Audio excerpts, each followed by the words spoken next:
As far back as I can remember, I always wanted to be a content creator.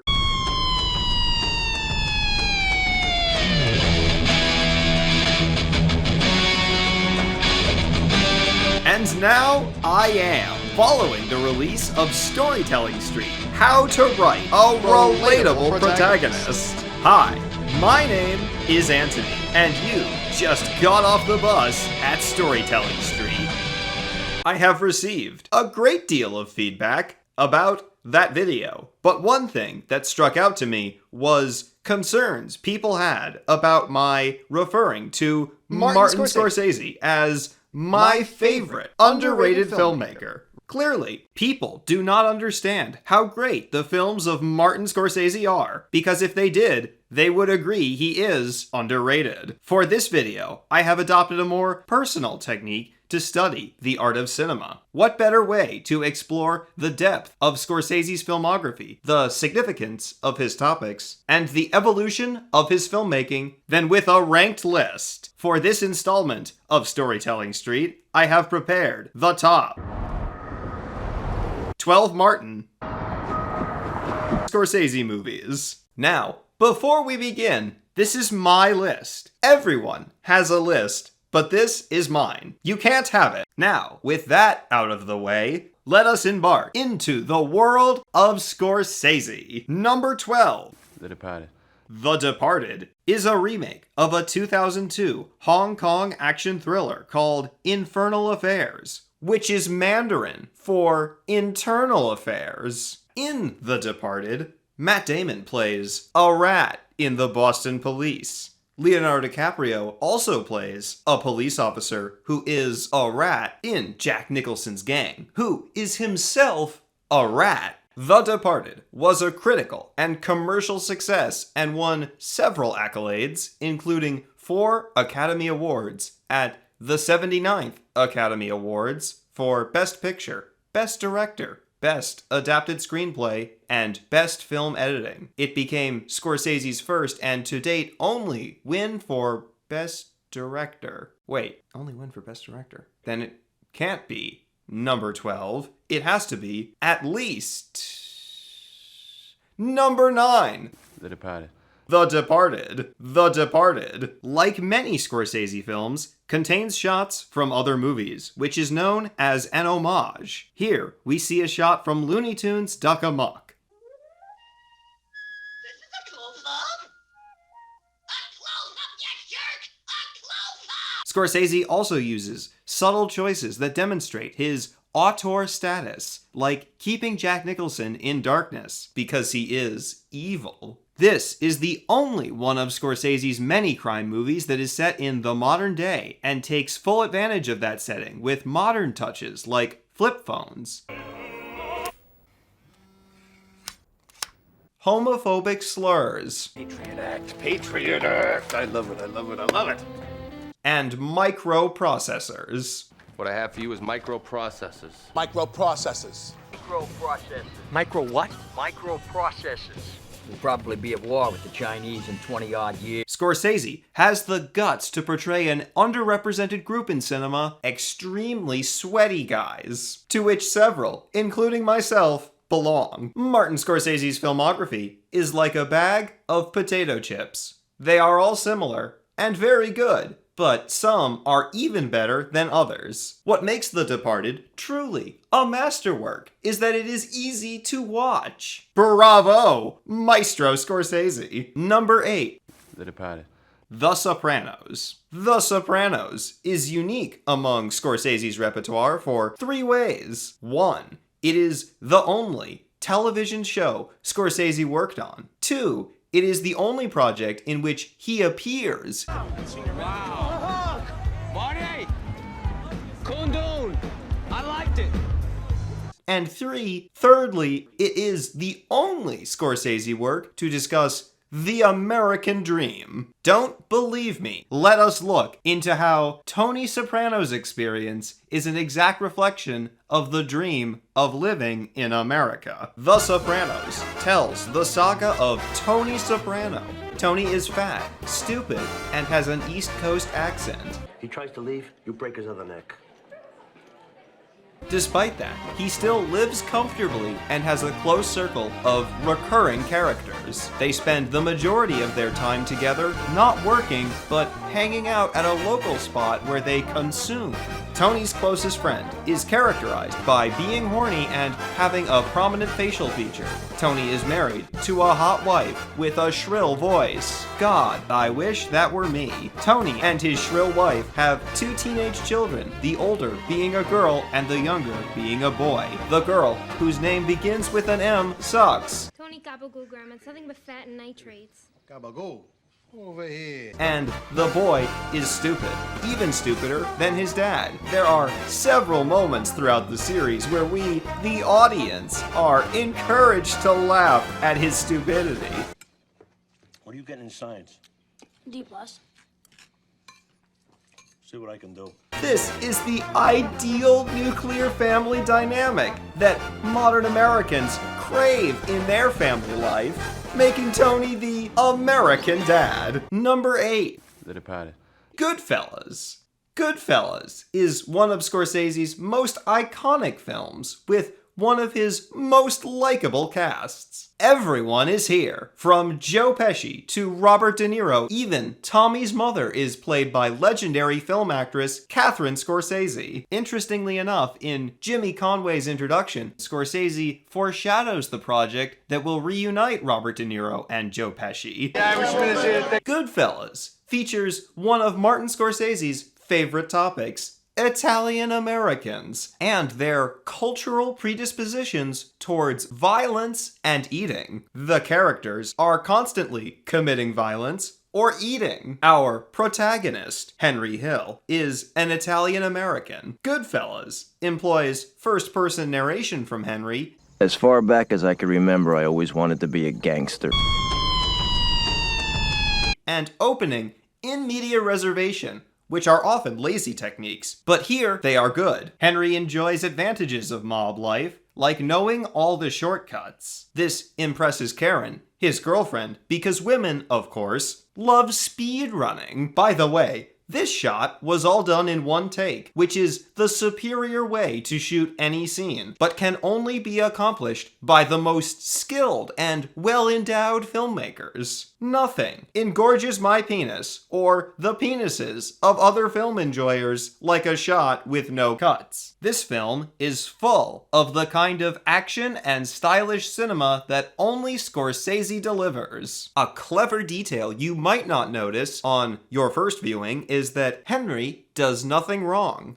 Not once does Henry kill anyone. This endears him to the audience. A simple man just trying to make his way in the world. One who is betrayed first by his real family and then his surrogate family. Henry must watch as those he loved go one step too far and force his hand. A true tragedy. Literally me. This is good filmmaking, and I mean good. It has that indescribable good movie feeling, which the French call pain de chocolat, étoile, cigarette, bon voyage. It gives the feeling of hanging out with your closest friends. Really, Goodfellas is about family, and that's what makes it so powerful. Now, Goodfellas is not without its flaws. In the words of friend of the show, Jeremy CinemaSins, no film is without sin. Like all of us, Martin Scorsese must absolve himself of sin. Movie sins, that is. Like here, where Henry tells us Paulie didn't move. Hey, Paulie. Paulie might have moved slow.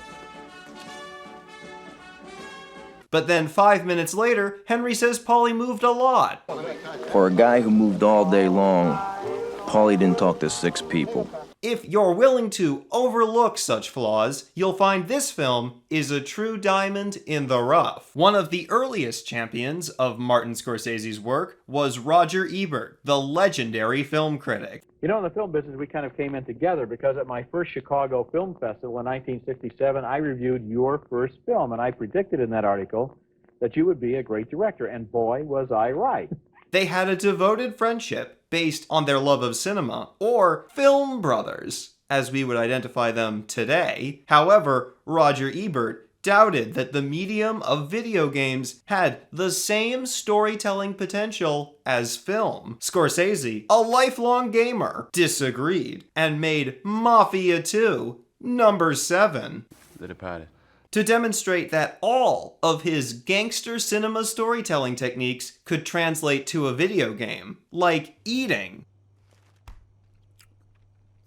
swearing, Take your fucking foot off the accelerator. and turret sequences.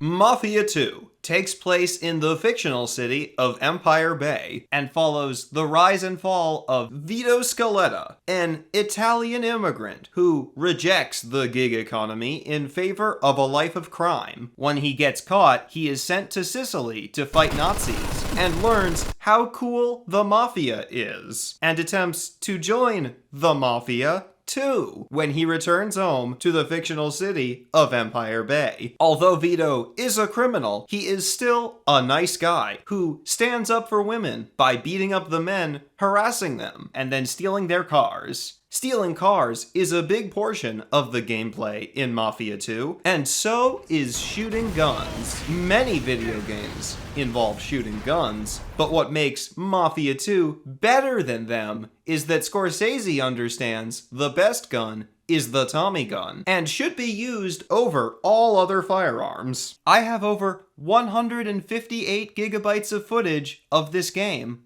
for this segment. Woke up this morning, got yourself a sandwich, going under a bad sign with a pizza pie, and the next day got yourself a beer. Number V. The Departed.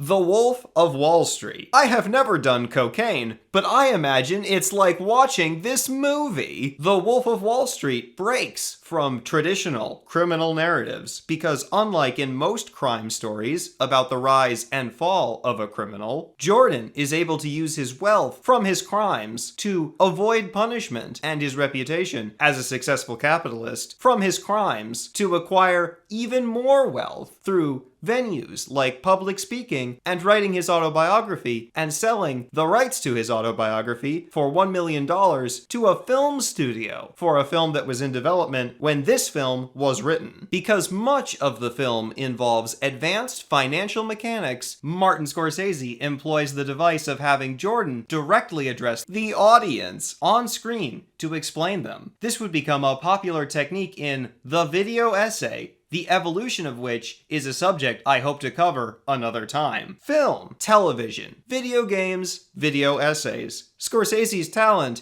as a storyteller allows him to wield all available mediums. The Wolf of Wall Street is also different from Scorsese's previous films, as this one is about capitalism. It's a movie so good I felt physically ill after watching it. Truly, the mark of a great filmmaker. Go off, Daddy Scorsese. There isn't a single flaw with this movie. Number 4. The Departed. Scorsese's first sequel, Analyze That, is a sequel to Analyze This. Analyze That iterates on concepts from Scorsese's previous work, The Sopranos, his 8th best film. For example, having a fat, annoying son who sucks. However, the Analyze duology is not nearly as funny as The Sopranos, and is more focused on the drama of a mafia big shot finally learning to express himself in therapy. Let's take a step back for a moment. No matter how large Scorsese's fights are, at his heart, Scorsese is the master of the one-on-one. Two characters on opposite sides, sitting across from each other, waiting for the moment they can kill one another. Nowhere is this better exemplified than Analyze That. Billy Crystal and Robert De Niro face off as patient versus psychiatrist. As we saw earlier, Scorsese was always interested in this dynamic, at some points supportive and others confrontative. Famously, Scorsese challenges his actors by selecting people not fit for their roles and telling them to give great career-defining performances. There's nothing more moving than seeing a clown cry. It's an idea first touched on in Taxi Driver with Albert Brooks, refined with Goodfellas and Catherine Scorsese, and elevated here in this picture with Billy Crystal. Crystal grounds the picture with his performance, at some points emotional and others intense. And on the other side, Robert De Niro. You know me? Yes. No, you don't. Immoral, remorseless, truly male violent. De Niro delivers a harrowing, unflinching performance that keeps you on the edge of your seat. You'll never know if he'll kill you or laugh at you. It is this dichotomy that Scorsese does so well. Analyze That forever stands as one of the best and most underrated of Scorsese's thrillers. Number 3. The Departed. Joker. I find I have to be the sad clown. Laughing on the outside. Crying on the inside. Martin Scorsese bravely challenges the American myth that clowns are not people. Instead, Scorsese postulates that we are all clowns. Number 2. The Departed. You never forget the first time you watch Shark Tale.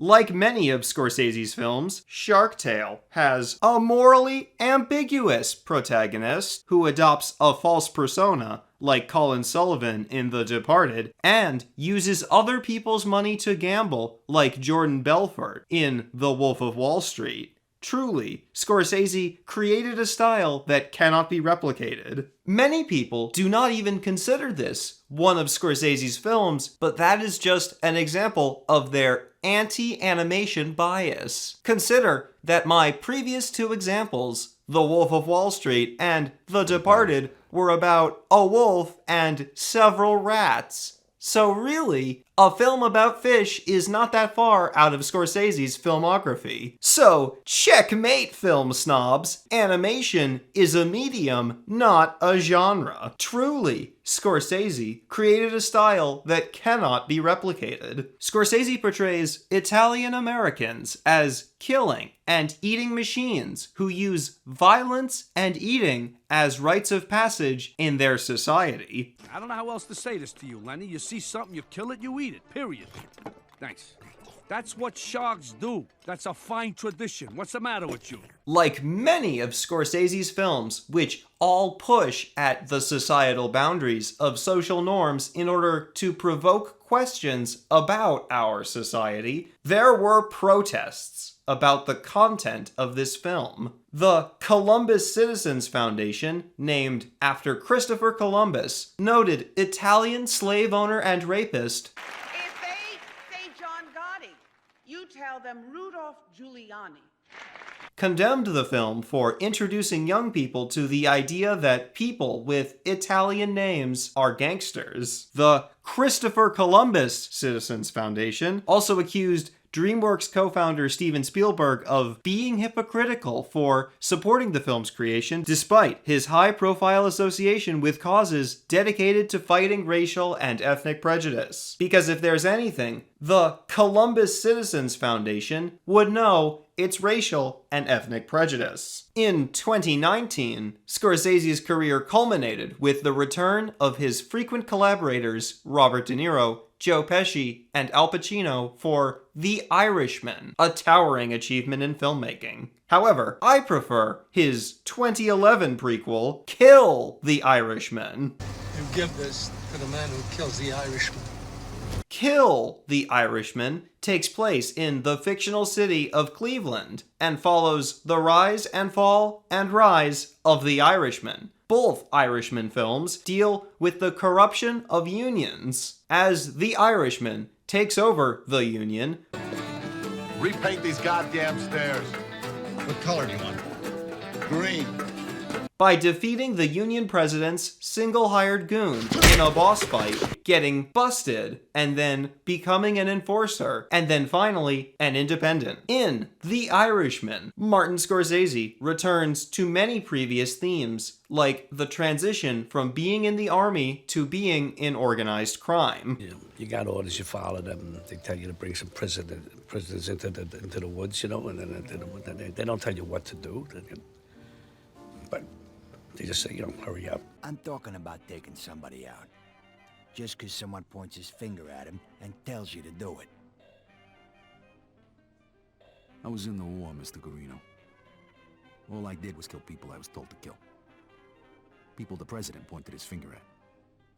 With Vincent D'Onofrio at his most Mark Ruffalo, and a murderer's row of goon actors, including legendary leading man goon actor multiclass Ray Stevenson, playing the Irishman, making this the second time Robert De Niro played a character previously portrayed by a different actor at a different point in the timeline of the franchise. Val Kilmer is here as a narrator who doesn't really do anything, which is good because it's like The Great Gatsby, which I had to read in high school, so I know it's good. Christopher Walken is also here playing Mr. Burns. Man's gotta work, Mr. Burns. So many young people don't understand that these days. And Paulie playing Fat Tony. Many people are unaware the Irishman cinematic universe is in continuity with The Simpsons. The Irishman survives multiple assassination attempts by dodge rolling, but eventually perishes in a tragic fate because the last thing he did was go to the dentist. His death is later proven to also be ironic, as in The Irishman, we see that the Irishman first suggested the car bomb. If there's one thing to take away from Martin Scorsese's filmography, it is that he is very good at making gangster films. So, that's my list. If you liked this video, please like the video, subscribe to this channel, follow my Twitter, join this subreddit, and pledge to my Patreon. Tier 3 patrons and above can vote on my next video.